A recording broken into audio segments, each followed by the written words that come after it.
24 Action News. This is the Evening Report.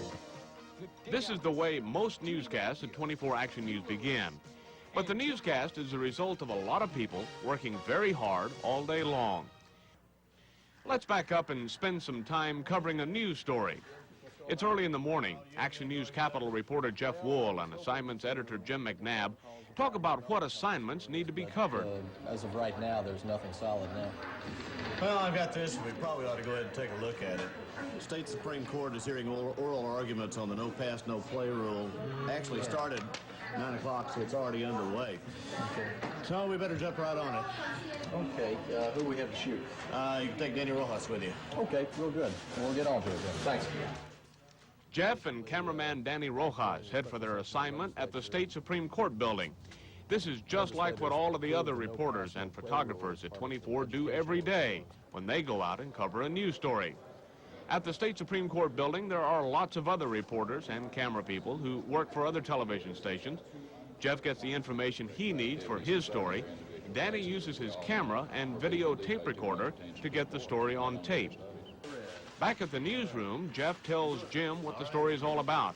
Then he writes the story with his typewriter. Jeff has to go into what we call an audio booth to make the soundtrack for his story. He's recording onto tape what you'll be hearing on the evening newscast. Then it's on to video editing, where Jeff's words and Danny's pictures are edited onto videotape and ready for the Action News Evening Report, just like all of the other news reporters and photographers at 24. And when the newscast is on the air, here's the result of their work. Our state capitol reporter Jeff Wool has the story. All right, now. In Texas classrooms, the no pass, no play rule has been about as popular as a pop quiz. The rule says students must pass all their classes or be suspended from extracurricular activities for 6 weeks. Today, it was a group of Houston parents taking their complaints about the new law to the Texas Supreme Court. They say the rule is unfair because it punishes the wrong type of student. Chris Stamos of Houston has a high school son who was forced to quit football because of a low grade in math. We're only punishing those students who want to participate, who want to do something with their time, whether it be government, clubs, drama clubs, band, football, you name it. And I think we need to address the entire issue and not just single out those students who are in extracurricular activities. I think that argument is nonsense. Dave Richards is the state's attorney in the case. If a person opts out of extracurricular activities, they opt out of the rule, and that's an opportunity for the student to make their own choice. I mean, they make the choice. If they do not want to participate in extracurricular activities, the rule has no impact on them. Still, the parents say they want the no pass, no play rule thrown out, or at least rewritten to affect everyone.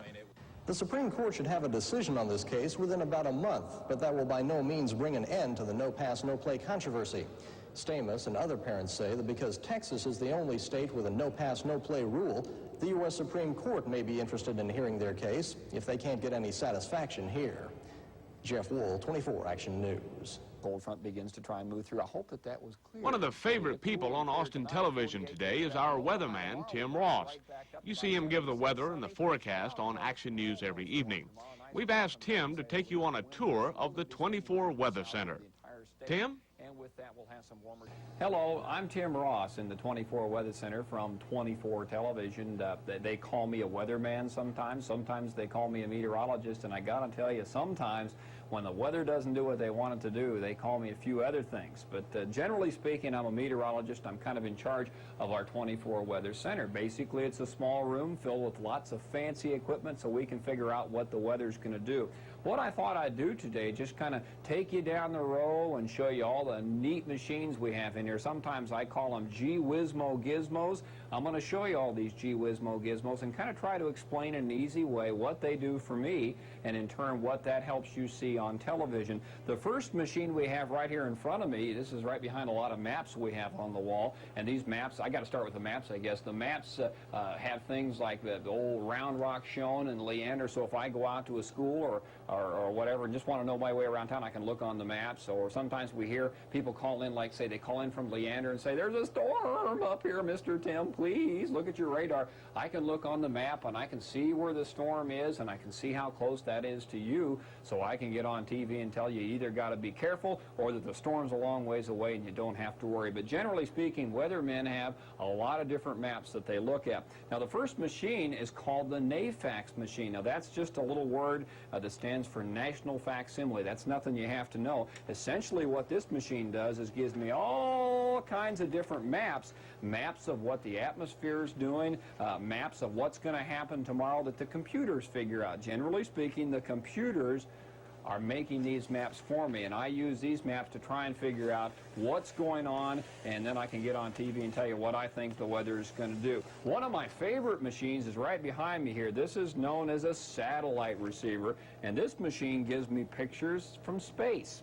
There's a satellite or an electronic device in the sky far above the Earth, about 23,000 miles up in space, and it takes pictures of the Earth. And every half hour or every 30 minutes, we get a picture back down from this machine, and it literally just shows us what's going on in the well, it looks like shows us the clouds. It shows us where the clouds are developing, shows us where the storms are developing, and it really helps us to keep track of the changing weather. So when we've got great big old storms out there on TV, we can show you, look at this satellite picture, and it really shows what's going on with the clouds, so we can tell where all the storms are and where they're going to be. Another machine that we have is called the Noaa weather wire. This weather wire tells us things like, in Buda, Texas, it's 95 degrees. In Houston, Texas, it's 85 degrees. So we've got a machine that gives us all the temperatures and all the weather things that are going around the state, so you can keep track of Uncle Bob down there in Houston or Aunt Gertie out there in Midland, Texas. We can tell you what's happening.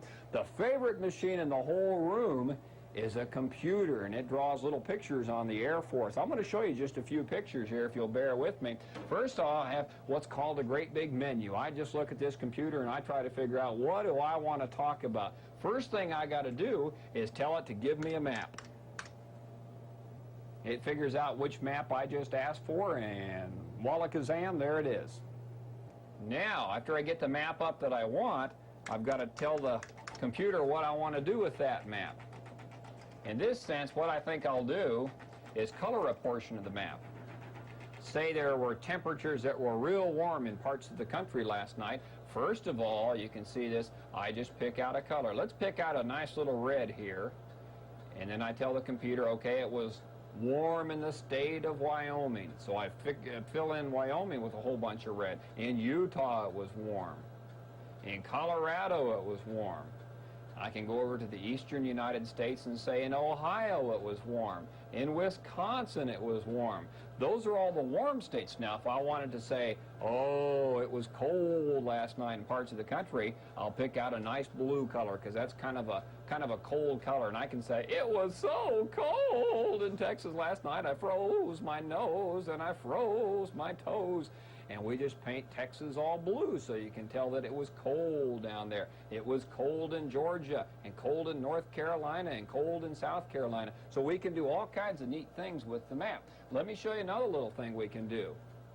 I can put little words on the map too. I'll pick out a color, we'll make it white letters, and then I decide, let's see, what are we going to call this? I'll call this the cold map. So you can draw all over the map. So again, the computer is just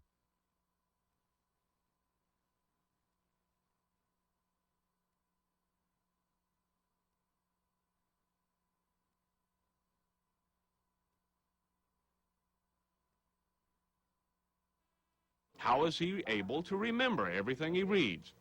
Well, look at the big TV camera. There's a big box on the front that has all of the words in real big print. The machine is called a teleprompter.